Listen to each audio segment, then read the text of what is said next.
हाँ, हुसैन की लाश पामाल की जाएगी, अमर साद ने कहा। यह सुनकर सब हैरान रह गए। किसी में इतनी जरूरत न हुई कि इस जालिम का मुंह बंद कर देता। लाश पामाल करने के तरीकों को इस्लाम ने सख्ती से मना किया था। मुसलमान ऐसा नहीं करते थे, लेकिन अमर साद ने इमाम मजलूम की कराबत का हक यह अदा किया कि उनके तन मुबारक को पामाल करने का हुक्म दे दिया, जिसको अल्लाह के रसूल सल्लल्लाहु अलैहि वसल्लम ने बोसे दिए थे। चुनांचे कूफियों की फौज पीछे हट गई। अमर साद ने 10 सवारों को हुक्म दिया कि वे इमाम हुसैन के पाक जिस्म को पामाल कर डाले। उस वक्त भी कूफियों में वे ज्यादातर लोग मौजूद थे जिन्होंने हजरत इमाम को खत लिख लिख कर और कासिद भेज कर बुलाया था, जिन्होंने हजरत मुस्लिम के हाथ पर इमाम हुसैन के लिए बैत की थी।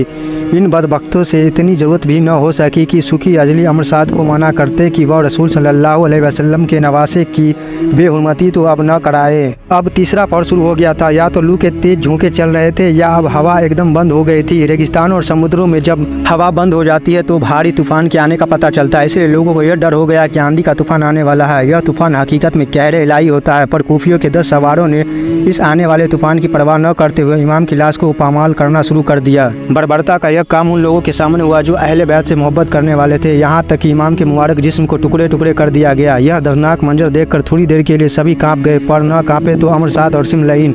ठीक उसी वक्त जबकि इमाम मजलूम के पाक जिस्म के टुकड़े उड़ाए गए, यकायक आंधी का तूफान आ गया। शुरू में तेज हवा चली, फिर वह गर्म रेत को उठाकर दुश्मनों को फौज पर उलटने लगी। चूंकि रेत तप रही थी, इसलिए जिन लोगों के ऊपर पड़ी उनके जिस्मों में आग सी लगती गई। वे तिल मिला उठे। सच पूछो तो खुदा ने उन जालिमों को दुनिया ही नहीं बल्कि दस्ते करबला ही में सजा देनी शुरू कर दी थी। धीरे धीरे आंधी का जोर बढ़ने लगा। फिजा की रंगत सुर्ख हो गई। पहले तो आंखें खोलकर देखा ही नहीं जाता था, और अगर किसी की आंखें खुल भी जाती थी तो हर ओर आग के शोले भड़कते नजर आते थे। आंधी का तूफान बढ़ता जाता था, अब सुर्खी स्याही में बदलने लगी। यहाँ तक कि हर ओर घटा टोट अंधेरा छा गया। हवा इतनी तेज थी कि नदी और नहर फरात के किनारे पर जो पेड़ खड़े थे उन्हें उखाड़ उखाड़ कर गिरा रही थी।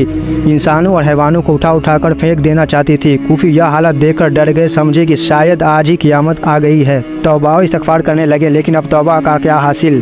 कहरे इलाही नाजिल हो चुका था। वे बड़े बदहवास हो गए। इसमें सुबह नहीं कि इमाम ने अल्लाह की रिजा और हक और अपना खानदान यहाँ तक कि अपनी जान तक कुर्बान कर दी।